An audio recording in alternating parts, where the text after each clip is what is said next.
Vous écoutez Derrière le point FR, un podcast qui décrypte les enjeux de l'Internet d'aujourd'hui et de demain.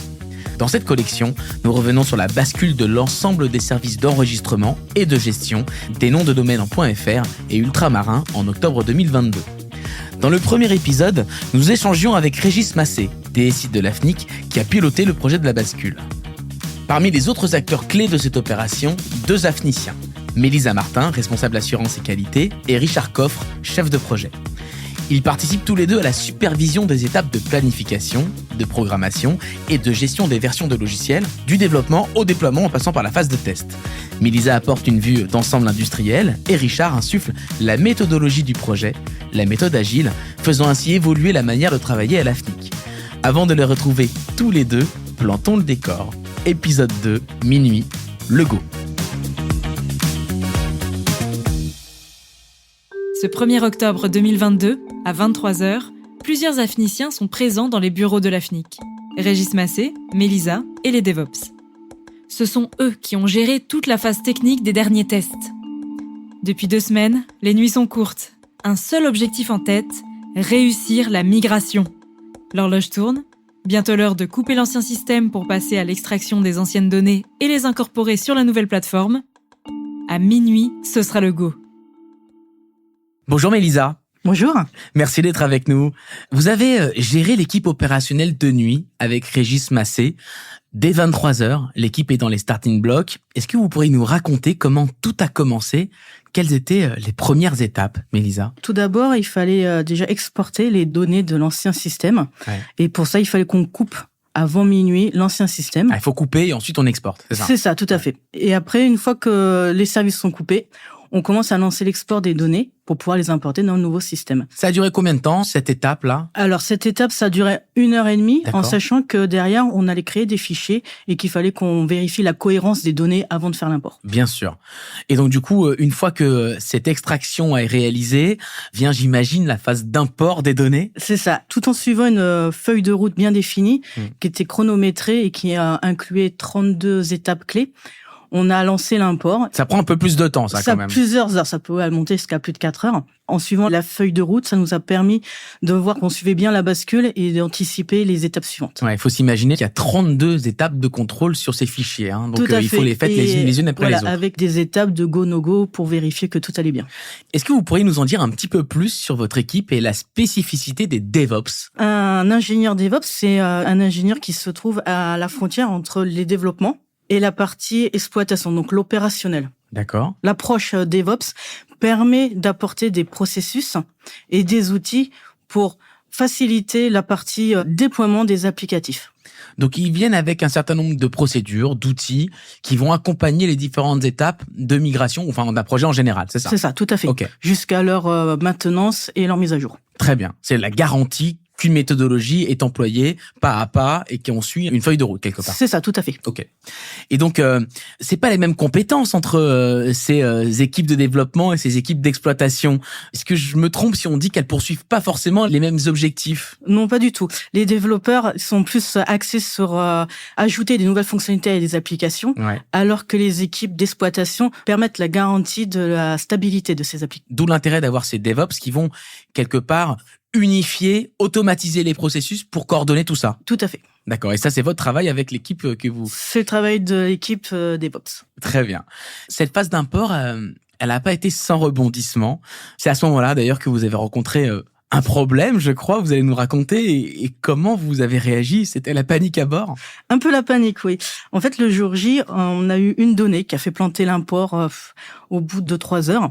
Alors, c'est une phase très délicate dans le sens où, avant la bascule, on a fait énormément de tests, mais on pouvait pas les faire sur les tests de production de l'ancien système.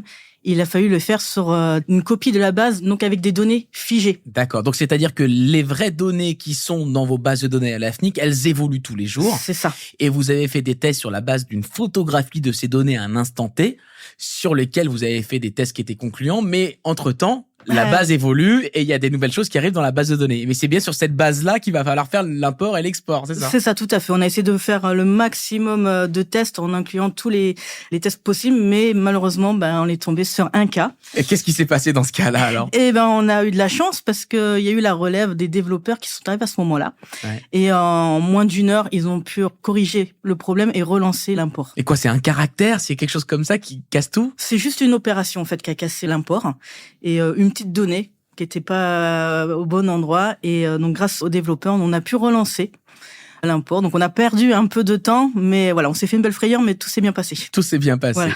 Richard Coffre, bonjour. Bonjour. Alors, je le disais en introduction, Richard, vous êtes chef de projet spécialisé dans la méthode agile. Comment s'est déroulée la phase de testing? Alors, comme Mélisa l'a dit, je suis arrivé au moment où il y a eu l'incident, donc au moment où la pression était augmentée. Et là, on était en train de faire nos tests. Donc, comme elle expliquait, c'est-à-dire qu'on fait par carottage, on va dans la base, on regarde justement par rapport aux 32 points cités précisément, est-ce que ça s'est bien fait? Est-ce que ça s'est pas bien fait? On vérifie les opérations. Bon, c'est des choses de très cycliques, mais très séquentielles pour s'assurer. Et une grande rigueur, j'imagine, dans chacun des points, parce que ça peut entraîner des effets d'escalier, quoi. Exactement. Et comme le disait Mélisa, en plus, on avait des go, no-go à faire régulièrement avec toute la hiérarchie pour s'assurer que, OK, ça c'est fait, on passe à la suite. Ça c'est fait, on passe à la suite. Et donc, il a fallu coordonner toutes les équipes pour que ça fonctionne plutôt pas mal, quoi. Et ça fonctionnait plutôt pas mal. Alors, les tests, c'est quoi? C'est créer un nouveau nom de domaine, mettre à jour le registre, c'est tout ça, les tests? Effectivement, la vie d'un nom de domaine, elle est basée sur 3-4 opérations. Je le crée, je le mets à jour, je le supprime. Mais là, c'est justement, après la migration des données, s'assurer que toutes ces opérations-là étaient fonctionnelles.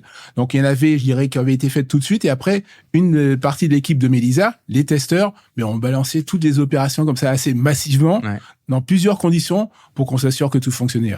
Qu'est-ce qu'un carottage? Vous avez évoqué le test par carottage. Est-ce qu'on peut expliquer ce que c'est? Exactement. Mais c'est la base des noms de domaine, c'est 4 millions de noms de domaine. Donc, bien sûr, je peux pas passer tout au fil de l'eau. Donc là, je me dis, bon, dans tel type de nom de domaine, je vais aller en prendre un. Dans tel autre type, je vais en prendre un. C'est des échantillons. Exactement. Globalement, je m'assure que tout fonctionne, mais j'ai pas besoin de passer. De toute façon, ça aurait pas été possible. Ouais, voilà. c'est pas possible. À la fin de chaque grande étape, comment ça se passe, ce go, no go? Ça se fait par qui, d'ailleurs, cette décision? Alors, comme l'a dit Mélisa, il y avait une liste, donc une checklist, comme dans les avions, les pilotes, allez, tac, tac, tac, on coche. En équipe, sur place, on se dit, OK, nous, on a tout coché.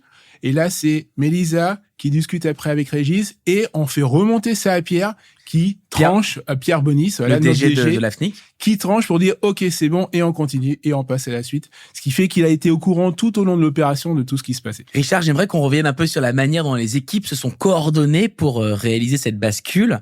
Est-ce que vous pourriez nous parler de cette méthode agile? Je disais en introduction que vous avez insufflé cette méthode agile au sein de la FNIC. Qu'est-ce qui se passe lorsqu'on fait cette méthode agile? Racontez-nous. Voilà, alors, du coup, on l'a pas fait que pendant la bascule, parce que c'est vraiment pour le projet et c'est une approche qui est en complément de la gestion de projet standard. C'est-à-dire que là, on remet le client au centre et ce qui fait que quand on exprime des besoins, les développeurs vont bien revalider avec le client que c'est bien ce qu'il veut. S'il faut, on va challenger avec le client et donc non seulement on le remet, mais ensuite on essaye de faire des points très réguliers pour éviter ce qu'on appelle l'effet tunnel. Quand vous faites gestion de projet traditionnelle, vous prenez votre besoin, votre cahier des charges, puis vous dites au client, on se revoit dans 6 mois. Mais dans 6 mois, parfois, il y a la phase de conception avec le client dans un premier temps qui dure plusieurs mois et ensuite on se revoit plusieurs mois après, une fois qu'ils peuvent tester de leur côté ce qu'on appelle la recette. Exactement. Alors que là, on fait en sorte que dans cette période qui peut durer 6 mois, au maximum tous les mois, on se revoit. Et s'il y a des ajustements à faire, on le fait. Et c'est justement cette adaptabilité, cette capacité à se remettre en cause et du coup à livrer toujours ce qui est nécessaire pour le client, ce qu'il veut réellement et pas ce qu'il a pu imaginer, qu'on a mis en place, je dirais, il y a 5 ans, au début du projet, et qu'on s'est astreint à faire, et qu'on a mis aussi en exergue, justement, lors de la bascule, qu'on a eu le petit souci, on est resté agile, et on a pu trouver la solution. Ce qui est marrant, c'est que historiquement, cette méthode agile, je crois qu'elle vient pas des clients, ça vient des développeurs eux-mêmes qui se sont dit ça va pas la manière dont on travaille. Tout à fait. Il y a un peu plus de 20 ans, c'est un groupe de développeurs qui se sont réunis dans l'Utah et qui se sont dit, bon, les gars, on fait tous de l'agile, mais c'est un peu différent. Est-ce qu'on pourrait pas définir quelque chose? Et donc, ils ont défini le manifeste agile qui a mis en place 4 valeurs et qui en ont découlé 12 principes.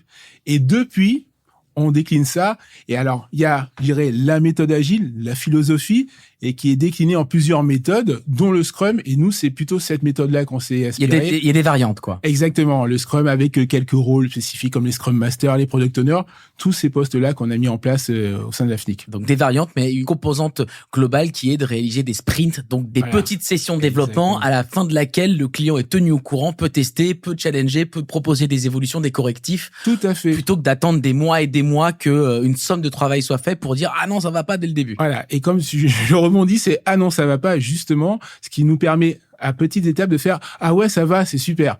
Donc tout le monde est content au fur et à mesure. Logique des petits pas. Mais Lisa Martin, quelles ont été les évolutions technologiques permises par cette bascule et comment les outils se sont industrialisés? Alors, on a mis en place, pour répondre à ce projet, une forge de logiciels. Une forge logicielle, c'est-à-dire? C'est un système d'outils collaboratifs entre les différents services, que ce soit, par exemple, les développeurs, tout ce qui est infrastructure et tout ce qui est partie prenante. D'accord. Et en fait, c'est un ensemble d'outils qui permet de partager tout ce qui est documentation et le code source. D'accord, très bien. Donc du coup, ça, tout le monde a les mêmes documents, les mêmes outils, et c'est collaboratif, c'est coordonné, et ça permet à tout le monde d'avancer de manière groupée. Groupé, et ça facilite aussi la partie déploiement. C'est-à-dire que les développeurs, ils poussent leur code dans notre gestionnaire de sources, ce qui permet de faciliter le déploiement sur nos différents bancs. D'accord. Ensuite, derrière, il y a le testing qui peut réaliser son travail. Donc, le testing, c'est une partie de l'équipe de DevOps. Nous faisons également des démonstrations aux parties prenantes. Donc, ce sont nos services de juridique, commercial, marketing et communication. D'accord. Afin d'avoir leur feedback au fur et à mesure des déploiements. D'accord, très bien. Mais Elissa, quels sont les bénéfices apportés au métier de votre équipe depuis la refonte du système d'enregistrement? Alors, notre avantage d'avoir refondu toute notre infrastructure, notre façon de faire, c'est de pouvoir déployer au fil de l'eau et plus régulièrement. D'accord, les fonctionnalités, oui. Tout à fait.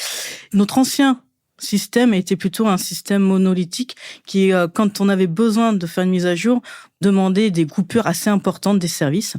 Aujourd'hui, grâce à notre nouvelle infrastructure, on fait des déploiements plus régulièrement, sans arrêt de service, uniquement des perturbations, sans que cela soit visible par les utilisateurs. Ouais. Et je crois que ça permet aussi d'automatiser un certain nombre de tests à chaque déploiement de nouvelles évolutions ou de correctifs, c'est ça? Oui, quand on déploie régulièrement sur notre environnement de test, ce qui fait que on peut lancer à chaque déploiement des tests de non-régression. Donc, c'est ce qu'on appelle, nous, des TNR, en mode automatique, ou de lancer manuellement des tests sur les nouvelles fonctionnalités. Oui, pour s'assurer que les évolutions ne vont pas casser quelque chose qui n'aurait pas été prévu au préalable. C'est ça. Avant de se quitter, tous les deux, si vous avez un souvenir que vous retenez de cette journée, de cette nuit, quel serait-il? Mélisa? Pour moi, c'était, je pense, le coup d'arrêt à 7h30, où en fait, on était à fond dans l'import et grosse coupure. Et là, il y a eu vraiment un gros doute de savoir si on allait continuer ou pas. Avec la fatigue au bout de la nuit. C'est ça, oui, parce qu'on était là depuis la veille. Et là, on savait pas si on allait continuer. Donc, c'est vrai qu'on voyait un peu l'échec de la bascule, jusqu'au moment où en fait il y a les développeurs qui sont arrivés et qui nous ont en fait sauvé la bascule au final. Les sauveurs. Richard, un souvenir? Le même, vraiment, parce que comme le disait Mélisa, tout se passait bien jusque-là, et là, le grain de sable, mais vraiment le truc où le processus d'escalade, parce que on essaie les premières solutions. Je dirais que ça va dans tous les sens, mais dans le bon sens. C'est-à-dire qu'on essaye tout. Même Régis s'est dit là le go no go, on va l'avancer et contacter Pierre. Et Pierre nous dit non, je vous fais confiance. Continuez, cherchez toujours. On continue à chercher, on trouve et ça repart. Et là c'est et on continue la journée, tout se passe bien. Voilà. C'est un souvenir assez marquant puisque c'est le même pour tous les deux. Ce qui montre que même si on a de la minutie, même si on a de la rigueur, même si on a des checklists, il peut y avoir toujours des problématiques qui peuvent se poser, mais c'est là aussi un processus qui est de pouvoir corriger ça et de voir les bonnes ressources. En tout cas, on le sent bien, c'est un projet qui a été coordonné et supervisé avec minutie, qui a pu faire évoluer aussi les pratiques au sein de la FNIC avec l'arrivée de la méthode agile. Merci à tous les deux, Mélisa Martin et Richard Coffre, pour votre intervention. Merci beaucoup. Merci David. Grâce à vous, on en sait plus sur la méthodologie déployée par la FNIC, des méthodes et des outils qui ont évolué et se sont industrialisés avec le projet de bascule. Dans le prochain épisode, vous pourrez suivre l'opération et le renforcement des équipes du matin et en apprendre davantage sur la démarche d'écoute et d'accompagnement client qui a été déployée. À très bientôt sur derrière-le.fr.